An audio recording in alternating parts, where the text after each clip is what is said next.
ఏరియాలో ఉన్నటువంటి ఒక ఫ్యామిలీ వాళ్ళు వాళ్ళ యొక్క పిల్లలని కొడుతున్నారనే ఒక సమాచారం మేరకు నిన్నటి రోజు వాళ్ళ చుట్టుపక్కల వాళ్ళు ఇద్దరు పిల్లల్ని తీసుకొని మా దగ్గర రావడం జరిగింది. ఆ పిల్లల్ని విచారిస్తే వాళ్ళ పైన ఒంటి పైన కాళ్ళ గాయాలు మనకు ఉన్నాయి.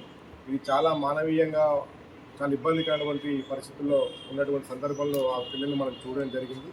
దీని వెంట కారణం ఏంటని చెప్పని మనం విచారణ చేసి తెలుసుకునగా చుట్టుపక్కల వారిని మరియు ఆ పిల్లల్ని తెలుసుకునగా ఇతను రవి అనే ఒక వ్యక్తి, ఇతనికి ఆల్రెడీ ఇతని లేడేపల్లి మండలం కొత్తగూడెం విలేజ్, ఇతనికి గతంలోనే మ్యారేజ్ జరిగింది, ఇద్దరు పిల్లలు కూడా ఉన్నారు. అతను వాళ్ళ భార్యతో విడిపోయి ఉన్నాడు. ఇతను స్వతహాగా లారీ డ్రైవర్గా పనిచేస్తూ తిరుగుతూ ఉంటాడు. ఇతనికి ఈ ఖమ్మం జిల్లాకు చెందినటువంటి సింధు అనే అమ్మాయితో ఇతనికి పరిచయం ఏర్పడ్డది. అఖిల అది హిందూ అనే సంబంధం ఏర్పడింది. భర్త చనిపోవడంతో ఇతనితో పాటు అతను రావడం జరిగింది. ఇద్దరు వచ్చి హుజూర్నగర్లో ఉంటూ ఉన్నారు. ఇతనికి ఆల్రెడీ ఇద్దరు పిల్లలు ఉన్నారు. ఆమె కూడా ఒక బాబు ఉన్నప్పటికీ కూడా మళ్ళీ ఇద్దరు పెళ్లి చేసుకున్న తర్వాత మళ్ళీ ఒక అబ్బాయి పుట్టడం జరిగింది వీళ్ళకు. ఈ ఇద్దరు పిల్లలతో వీళ్ళు ఎన్ఎస్పీ క్యాంప్ దగ్గర ఉంటుండగా ఈ పిల్లలు బాగా అల్లరి చేస్తున్నారు, పిల్లలు అరుస్తున్నారు అనే ఉద్దేశంతో వీళ్ళకు అంటే మ్యారేజ్ అనేది కలిసి సహజీవనం చేస్తూ ఉన్నారు. ఇక్కడ మ్యారేజ్ అనేది లేకపోతే అటాచ్మెంట్ వీళ్ళ మధ్య లేకపోవడంతో ఆ ప్రభావాన్ని అంటే వీళ్ళు కొంచెం తాగుడుకు జులాయిగా ఉండడం వల్ల ఆ ప్రభావాన్ని పిల్లల మీద చూపిస్తూ వాళ్ళు ఏడ్చినా ఏం చేసినా కూడా పిల్లల్ని కొట్టడం అనేది స్టార్ట్ చేసినారు. అందులో భాగంగా ఈ యొక్క పొగగొట్టము ఏదైతే మనం వాడుతూ ఉంటామో దాన్ని కాల్చి అబ్బాయికి వీటి పైన మరియు చేతుల పైన పెట్టడం జరిగింది. అదేవిధంగా చిన్న చిన్న బైట్స్ ఉన్నాయి, సిగరెట్ తాగి పెట్టిన బైట్స్ ఉన్నట్టు కూడా మనకు మెడికల్ రిపోర్ట్లో రావడం కూడా జరిగింది.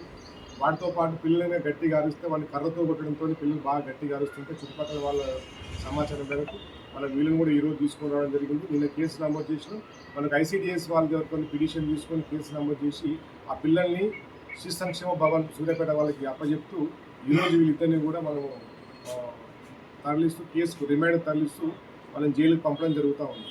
సమాజంలో తల్లిదండ్రుల పాత్ర చాలా విలువైనది. అలాంటి తల్లిదండ్రులే పిల్లలపైన కర్కశంగా కఠినంగా వివరించడం అనేది చాలా బాధాకరం. కాబట్టి సమాజంలో ఇలాంటి జరగకూడదని చెప్పని కోరుకుంటూ వీళ్ళకి తగు చర్య నిమిత్తమై శిక్ష పడాలనే ఉద్దేశంతో వీళ్ళని కోర్టుకు పంపడం జరుగుతాం.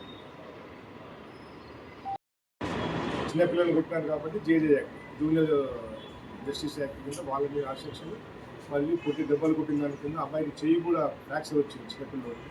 కాబట్టి దాని మీద నేను డిమాండ్ చేసి కొట్టిన దాని కింద మరియు చిన్నపిల్లల్ని హింస ఇచ్చిన దాని కింద ఈ 2 సెక్షన్లు అండర్ మైనర్ బాలిక వాళ్ళని కూడా చైల్డ్ ప్రొటెక్షన్ కమిటీ వాళ్ళకి అప్పచెప్తూ ఎవరైనా అడల్టేషన్ తీసుకునే అవకాశం ఉంటుందో వాళ్ళ ప్రాసెస్ ప్రకారంగా దాన్ని కూడా మనం చేసుకోవడం జరుగుతుంది.